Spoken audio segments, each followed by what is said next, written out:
link the datum file, which I already link here. This is the datum file, and we are going to use the same coordinates for acquire the coordinates for that.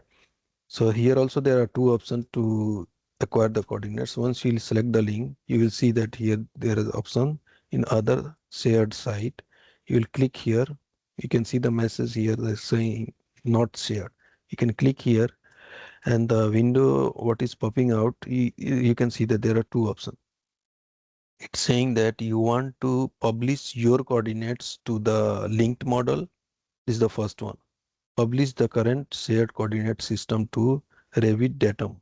Okay, you want to publish your coordinate to the linked one, or you want to acquire the coordinates from the linked one. So what we will choose this one, and we can use the reconcile.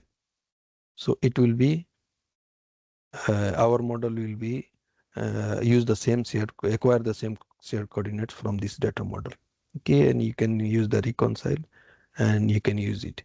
If there are more than one shared site, it will come and you can have to choose from here. So I'm just going to show you the other way also. Once you will go to the manage tab, you will see that here in the manage tab project location. Okay, and if you'll go to the coordinates, you will see the acquire coordinates option is here. So once you'll select the acquire coordinates, you have to just select the link from where you're going to acquire the coordinate, and again it is giving the site option. Your model is going to be used for which site. I mean, if we have more than one site, it will give the option.